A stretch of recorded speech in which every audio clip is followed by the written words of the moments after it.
Hi everyone, Ray from Pro String again. Maybe I should show my face. You see me? Hope everyone's well, and hopefully you guys can get some good information and tips, etc. from this tutorial. So today, in today's video, we're going to be restringing a Wilson Clash Special Edition. Very cool paint job, I have to say. I think you'll either hate it or love it. Pretty cool, I have to say. 100 square inch, if I'm not mistaken. This is the 295 gram version. It doesn't really say anywhere, but I'm pretty sure it is from feel.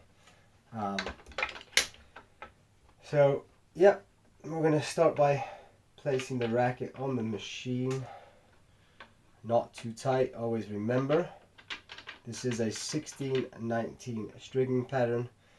If you have a good quality machine, don't force it, just let it, wherever it stops, maybe apply a little bit more pressure, but it should have some jingle space, some dancing space. Yeah, so just to show you a bit more forceful, cut yourself a nice sharp angle on the string, just to make your life a little bit easier.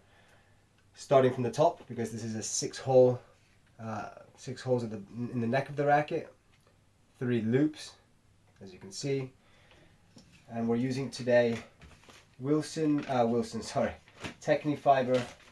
I've ripped the packaging open now. Technifiber multifil 125. It is a multifilament. Not the best from the West, but it's okay.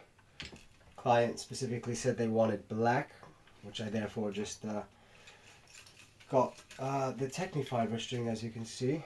I'm also a Technifiber distributor. For those who ever need anything from Technifiber, actually, at least in the UK. You can find us on socials, on Instagram, Pro String, no underscore, no hyphen, just a clean Pro String.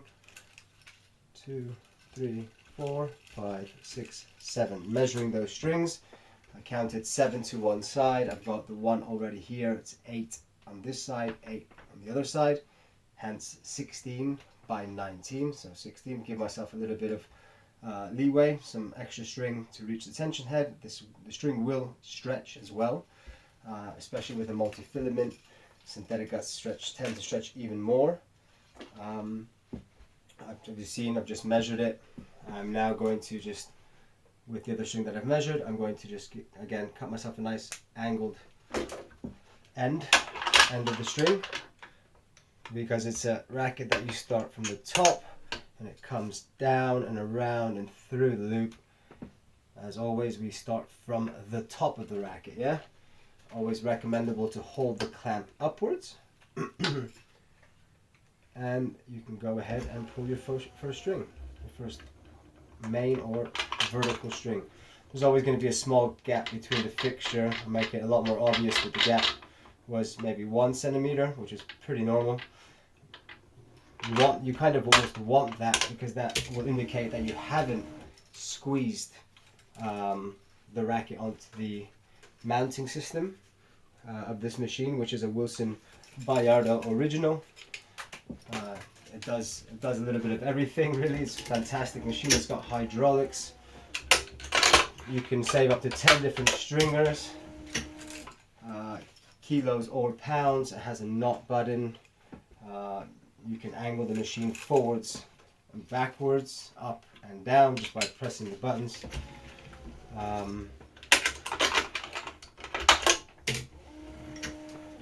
3 to each side. Keep it symmetrical. So 3 on this side, 3 on that side, and then 3 and 3, and then 2 and 2. You want to keep the racket in its normal state, let's say, in its original shape. What can happen is, if you put the racket too tightly onto the mounting head or system of the machine in itself, you risk deforming the racket and potentially even breaking it.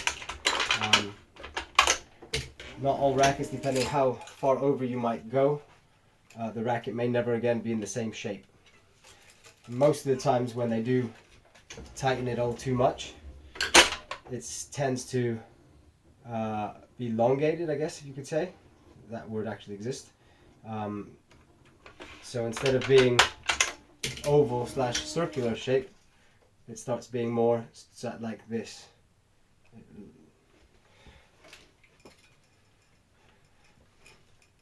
So we've done 3 to each side. We're going to go for another 3 and 3. We are stringing at 55 pounds of tension. It feels a little bit tight. You can see here there's a little wheel for the clamps. These are semi-automatic clamps. But this wheel here is to regulate the clamp, the teeth, let's call it, the teeth from the clamps, for a thicker or a thinner string. Just to show you. Let's see here, away from the strings. Hopefully you can see that from the angle. You see you can close it and open it, of course. Opened it too much, close it a bit more. Feels about right. Again, this is a Wilson Clash Racquet, 100 square inch, 295 grams, special edition paint job. And we're stringing with the Technifiber Multifil 125. That's my 6th main on that side. I'm now going to do another 3 on this side.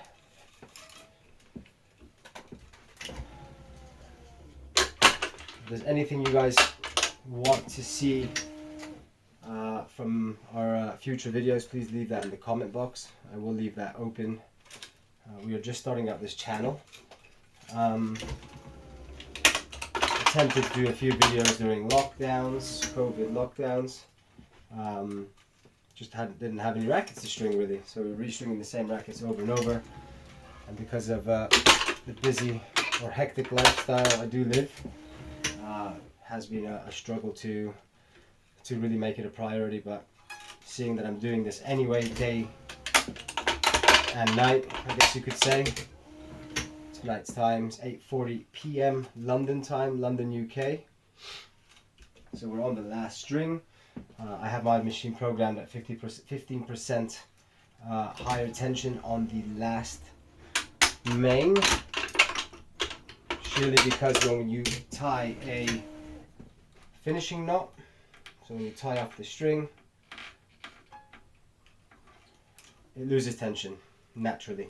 It's just the way it is. Can't avoid it. Always keep the clamp nice and close without touching the grommets or the racket in itself. No need, especially if you have a good machine. And if you don't have a good machine, just put it up 25%. Just really go. Don't be scared to really go a lot tighter on that last string, because you do yourself or your clients a much needed favor. I see far too many rackets strung badly. Soft strings on the side. It's a bit unprofessional, which is understandable. We do have a lot of friends stringing for friends and all that kind of stuff, which I see. The worst ones I see are the badminton rackets. Some really poor workmanship on badminton rackets. Tennis and squash as well, but it seems to be, badminton seems to be awful. And I know a lot of stringers that don't bother giving badminton rackets even the time of day. Again, last string, I've tightened it 15% more on my knot button. Those are the mains. Mains done. I'm not sure how quick that was, but I'm guessing from when I pulled the first one, probably 7-8 minutes at the most. The way I measure my my crosses or horizontal strings is by measuring per racket, the full length of the racket, which is 7.5. That's 2, 3, 4, 5, 6, 7.5. Can't go wrong with that, as long as you don't leave yourself too much string on the knot. Yeah. This racket you can start any side. I was just double checking, hence the reason I was just looking at the grommets on the side here. Here you can see it doesn't matter. Some rackets do tell you where to start, with a little circle around the grommet, where to start your starting knot. And this one, it doesn't matter. Again, sharp edge.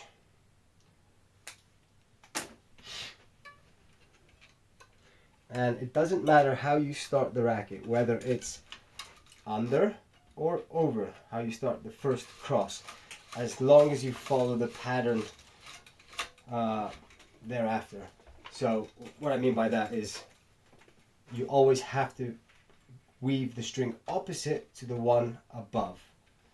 If not, you're going to have a slight issue.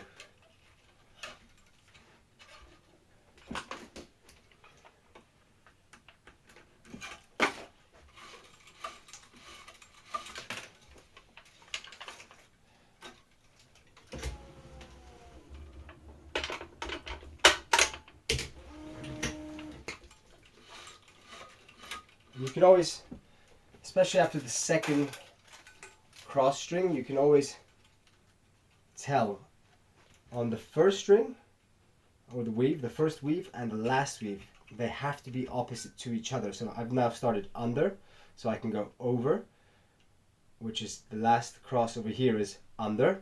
So if I go and finish this row, it should finish over, which it does, as you can see, over, under, over. That's a good way of checking your work. But if you're starting out, if you're just starting with your first few rackets, you can, another easy way to tell is either by looking at it, just genuinely just look at it, and you should be able to pick up it. The lower you get sometimes, the more you can tell or notice your mistake. So a double weave, which you really want to avoid. Cutting that now, don't cut it too short.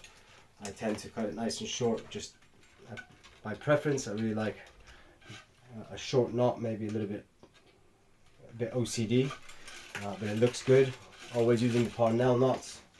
I use the Parnell knot as a religion, almost, unless I get stuck with something or something happens and I don't have enough string, or which is rare, or anything like that happens. Then I mean, it have to be a pretty rare situation where I'm having to use a single knot, which I don't like, and you shouldn't use either, just in case the string slips or whatever it is, and while you're playing the knot comes undone.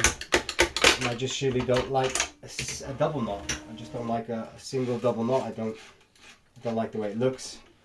It's not that great either. So the Parnell knot works miracles really for me. And I teach all my stringers that, and I ask all my stringers to please use that as well. It's just aesthetically looks really nice. Looks nice and clean. Again, going back to the knot, don't leave a long knot. There's nothing worse or looks less professional than a long knot. Not cool. Really not cool. Alright, we're almost halfway, I guess. You could say from halfway to finishing the crosses. A few more will be halfway, I think. As you can see, I mean, at least I've been told that the weaving that I do is quite quick. A few stringers, even guys that have had very experienced, more experienced than myself, they were quite surprised. Surprisingly, I don't know. For me, it's just normal. I don't know. I've been stringing since I was 12 years old, since I could break a string. And my dad said, here's a machine, teach you how to string. An old coach from Canada. I grew up playing tennis in Canada, born in Toronto. Showed us how to string. He moved to Spain to coach us. I moved to Spain at the age of 12. He moved over to coach me and my brother, Stephen Diaz, for a year or so, I think. He lived with us. He got a job at our tennis club in Marbella, Don Carlos. Here's a bit. There we go, that's better. Very important as well when you are pulling the string. I'll slow down in a moment so you can really see what I mean. You may have noticed or not, but if you're a beginner or someone with little experience, hold the string up. You don't have to press it, you know, just don't let it come down. Because that's when you finish the racket, you have to pull every string up individually. Some people won't even bother with that. But what happens with that is that the tension drop will be quite significant. So yeah, just keep your hand on the string as you pull it.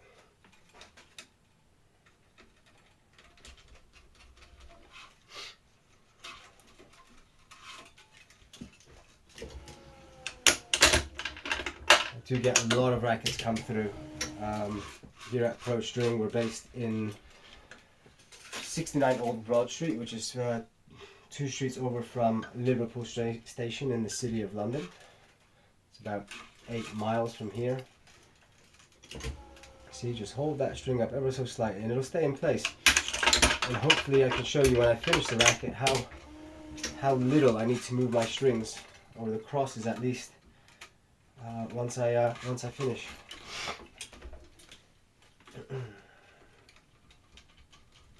So the weaving does, I mean, you may not notice it on this video, but the weaving does get more and more difficult as you progress through the racket, because the tension starts becoming higher and higher as you progress down throughout the racket. On the verticals or the mains, there's no noticing any of that. Especially with the polyesters, when you get to the last couple, especially, it can be a bit of a nightmare. I've been teaching a young apprentice that we have pretty much, and when he gets to around here, it becomes a struggle. I mean, he's only strung 3 rackets. He did string a racket tonight, his 3rd racket, a Yonex E-Zone 100, I think it was. They're over here actually. Yeah, E-Zone 100, just over there in the corner. Hour 25 from start to finish. Gotta say, I was very pleased to see him do that. Did throw him in the deep end on Friday with a head radical MP, one of the older, also there behind the E-Zones. Also, it's a tough racket to string, especially when you're not experienced. 1820 with a 125 millimeter, 17 gauge or 16 L gauge. Thickness of gauge. It took him 2 hours, just over 2 hours I think it was. It was a bit of a struggle. He got there in the end.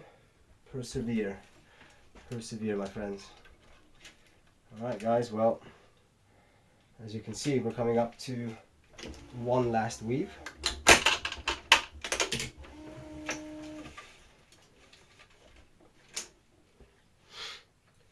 You might not be able to tell on this racket, in this video should I say. Let's see if you guys can see it. Let me see if I can move the camera head a little bit down. Hold on a second. Bear with me. You may not even be able to tell here. Sorry for all the moving around. But yeah.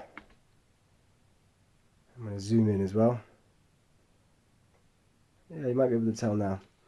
So, as you can see, hopefully, I know my camera quality isn't the best, and I will be upgrading this now, seeing that I have commit to making these videos. I don't know with the light, is it a bit bright? Anyway, you want to go, so the string has come out under through the mains. Right, you got the main strings coming up, some of the verticals even, but you don't want to go under here. Well, you can go, I'm saying go under, but the next string needs to go under as well. Don't know if you can tell, I've got a string there as well. It's black on black, so it's a bit tricky. You don't want to go over, you want to go under. It makes it look much better aesthetically, from an aesthetic point of view, if that makes sense. I'm going to zoom out a little bit now. Sorry, press the button, stop recording button by accident. But I was just saying, make sure you go under. Yeah? Don't go over, go under. Or if you go over as well. And it might be tricky sometimes. There, now I have to use the awl, which I'm going to be very careful with. Very important tool to have. And that should do the job, yeah, under, no problem. I will put the camera on a different angle. Maybe on my next restring, or at some point, maybe over my shoulder, so you guys can get a completely different view. Might be helpful. Like I was saying before, we do get a large amount of rackets, so I see every racket and often. So I will be uploading. So last string, make sure you up the tension. Cut yourself, don't leave all the string, it's unnecessary. Cut yourself a smaller piece, as you can see. Find yourself where the knot should be tied, which in this case is here. whole nail knot. I'll try to make a video on the knot one day as well. And I pull the string nearest to me, and that's it. Cut yourself a nice short knot, and that's it. There you have it.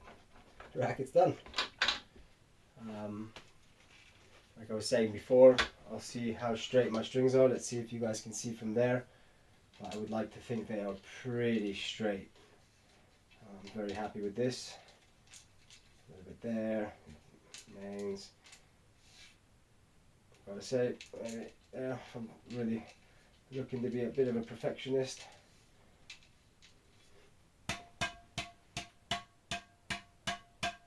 £55, guys. Thanks for watching, guys. Hopefully you enjoyed that and learned a few tips. Thanks for watching, and anything you'd like us to do in the future, please just put it in the comment box, and we'll try our best to get to it. Thanks a lot. Take care. Have a great one.